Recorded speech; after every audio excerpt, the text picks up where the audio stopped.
Hey everyone, back at it again with another math video. Hope you enjoy! I had just learned about measures of position for group data, and boy, it's a bit of a doozy. So our task is to complete the table and then solve for quartile 1, 2, and 3. It says here, given a 50 multiple choice items in their final tests in mathematics, the scores of 30 students are the following. No, I'm not reciting all the numbers again. Here they are. Here's the table as well.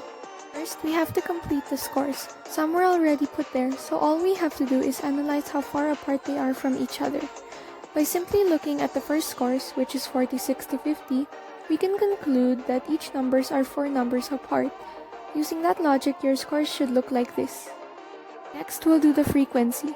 By looking at the numbers of the 30 students, we can find out the frequency by assigning them and noting them down to the previously shown scores. For example, a student got a 35, so they belong in 31 to 35.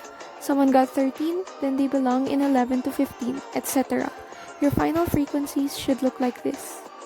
After that, we're now looking for the lower class boundaries. All you have to do is to subtract 0.5 from the lowest number in the scores. For example, 46 to 50. Subtract 46 and 0.5 to get 45.5. Do that for all scores. Your final product should look like this. Lastly, we'll look for cumulative frequency. Cumulative.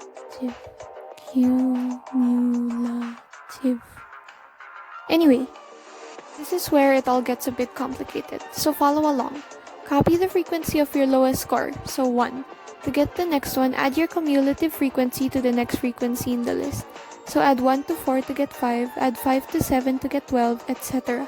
Your table is now complete. Hold it! There's more! Oh no! You now have to solve for the quartiles, but first you have to find out which class interval they're in.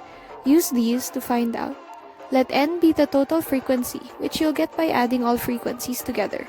Your solution and answer should look like this. Your answers belong in these class intervals. Note, to find out what interval it belongs to, your answer should be lower than its cumulative frequency.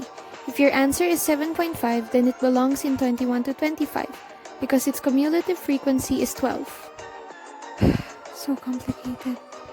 Now with everything done, it's time to get the final answers. Using this solution and the guide below, you'll be able to get it. This is what it looks like for quartile 1. Side note, to get I, which is the size of your class interval, count both starting and end of the numbers. So if it's 46 to 50, start from 46 and end on 50. No in-betweens. So the size of your class interval is 5, not 4. Here are the final answers. Q1 is 22.29, Q2 is 28, and Q3 is 37.38. So complicated.